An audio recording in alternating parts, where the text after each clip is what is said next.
Psalm 127 verse 1 says, except the Lord builds a house, we build in vain.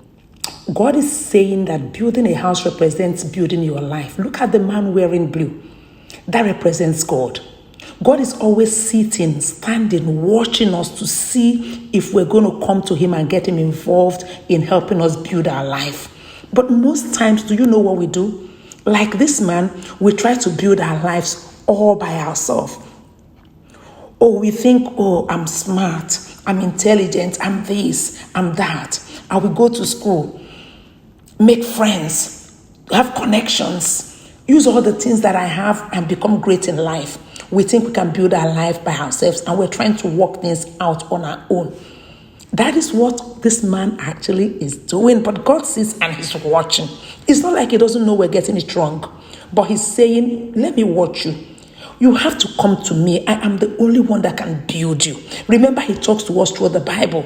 And he expects us to read the Bible and to know that we have to come to him. Except God builds your life, you can't build it.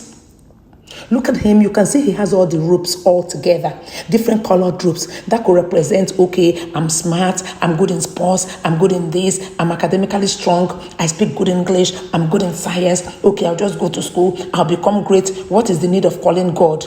So you put all of those things together and I'm going to become great in life. And God is watching. Then you're struggling. You can see he's struggling. He's been struggling for so long to build this little gazebo for himself. And after a while, we get frustrated. Because except God builds the house, it's not because you're smart. God has different ideas. It's not just about going to school. You need the right friends. You need the right tools. You need the right ideas. You need the right things. And God is saying, if you want to build your life, just don't build it with the things you think you have. Look at him putting all the ropes together and it looks dirty, it looks tacky.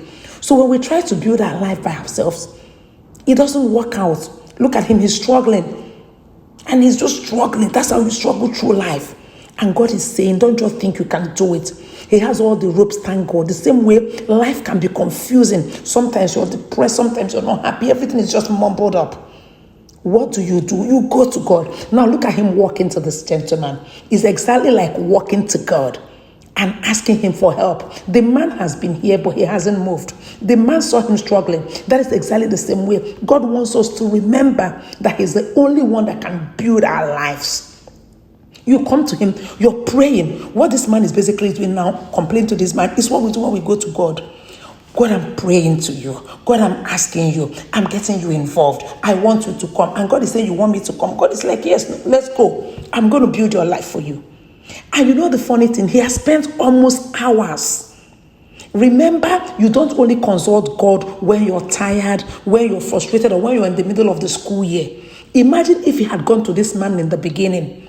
He wouldn't have spent all the time. The same way as you're entering a new school year, you have to call God from the beginning. God, as I'm entering this school year, come and build my life. Build this school year with me. So from the beginning, you don't wait until when you have a problem.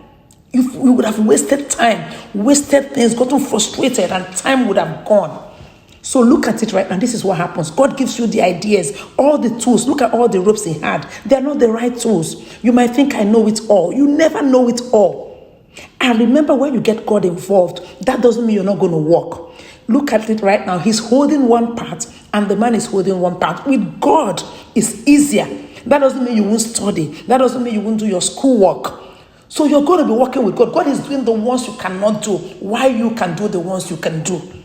So you still have to work, but it's going to be easier. You still have to study, but it's going to be easier. You still have to do all the extra school work, but God will make it more beautiful and easier for you. Look at it. What took him so much time is now a lot easier because he has God's assistance. God is now building his life. God is now helping him build the house. So you have to take your time to think about it. Am I waiting until I get frustrated to call God? No, think about your life. This school year, have you been praying and preparing to go back to school? Or all you have been doing is put all your school books together, do everything without doing the spiritual. You want to build your life because when you're going to school, you're building your life. You're building your life when you're going to school. But remember, it is God that will actually build you. And when he builds you, he will make your life so beautiful. Look at him. Now, because he's called somebody higher than him, somebody more intelligent, that is the way God is higher than us. God is more intelligent. God knows more. God will even add other things into your life that you didn't even know you need.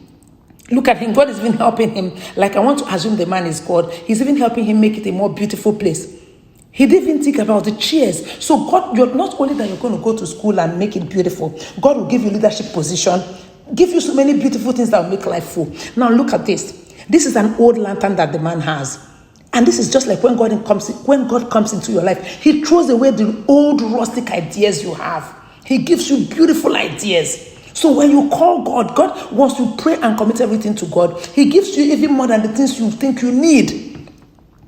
You see, the man is actually building for him, not just building a gazebo, but decorating and putting the gazebo, making it really a home. Except God builds a house, you're building in vain. Now he's been struggling, but look at everything is coming out beautifully. The same way you struggle with some schoolwork, maybe you're struggling with maths or science or geography. Once you call God, he will give you creative ideas on how you can get and understand things. Now you're happy. And God is like, go and enjoy yourself. Because you called me in, enjoy yourself. He didn't take the man anything. He didn't take him anything. Remember, unless the Lord builds the house, the builders build in vain. Unless the Lord, what you'll be struggling with in school this year, you're not going to struggle if you get God involved in the beginning. So get God involved as you enter this school year. Get God involved.